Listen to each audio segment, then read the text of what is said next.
Hey, okay, so I guess Tag, you're it. I'm the chairman of the Republican Party of Texas now.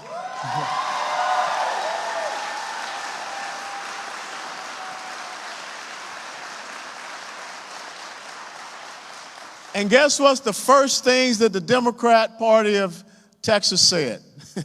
They called me a racist. And then the second week, they called me a bigot. And then there's some chucklehead on the city council of McKinney. He called me a coon. Hey, folks, let me tell you something. When you've been in combat, when you stare down, Al-Qaeda, Taliban, whoever, it doesn't matter. Because if that's all they got, we're going to take them to the woodshed come November. Okay?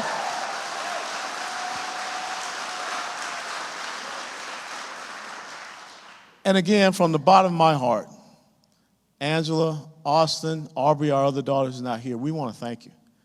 Because it was just 2 short months ago, I had a catastrophic motorcycle accident. I should not be here. No one survives a motorcycle accident on an interstate highway going 75 miles per hour. And the last time I was here, I had the shoulder brace. But you know what? I'm back to swimming. I've been knocking out about 20 laps. I'm up to doing 6 miles. And it's all because of your prayers. Because it says in James chapter 5, the effective and fervent prayer of righteous man and women will availeth much. And that's what you did for me. So I can stand here as your chairman. And it's an incredible honor to be here as the head of the largest Republican Party in these United States of America. So when they try to call us racist, when they try to castigate us as something that we're not, we're going to push back on them and say that all lives matter.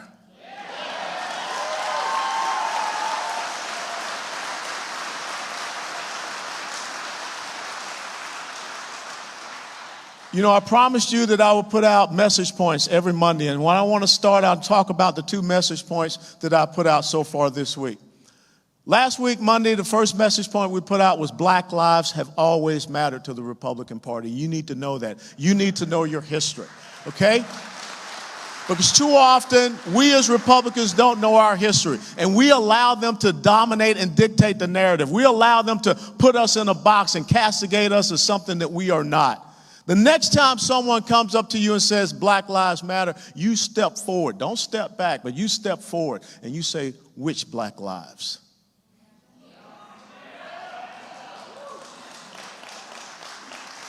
The number one issue in the Black community, the urban community today, is fatherlessness. When I was born in 1961, the 2-parent household in the Black community was almost 77%. Today it's 24%. And all you have to do is go back to the Great Society programs and policies of Lyndon Baines Johnson. He destroyed the family. And when you go to the website of Black Lives Matter, guess what they are against? They state that they're against the traditional nuclear family, the most powerful, fundamental part of the Black community that took that community through slavery, through segregation. Oh, by the way, did I tell you slavery, segregation, Jim Crow, lynchings, and all that stuff? That was all the Democrat Party. That wasn't our party.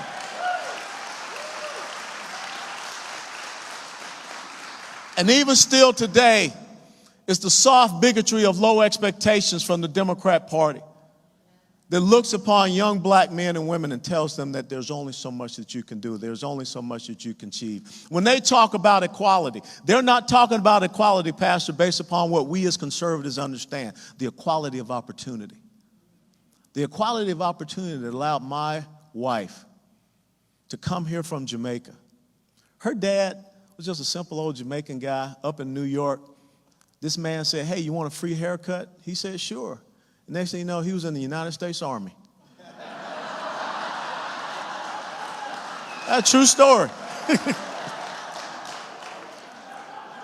But from that simple man who joined the United States Army came 7 incredible kids, all great professionals. My wife with an MBA and PhD. From that simple man who now is laid to rest in Arlington National Cemetery. 2 tours of duty in Vietnam. That's what America is all about, an equality of opportunity that says it doesn't matter where you came from, in Jamaica, India, Asia, it doesn't matter, Mexico, Honduras, when you come here and your feet hit these shores, you can have whatever level of success that you want. But what the other side sees as equality is the equality of outcomes, where they dictate and they tell you what you can have and what you can achieve.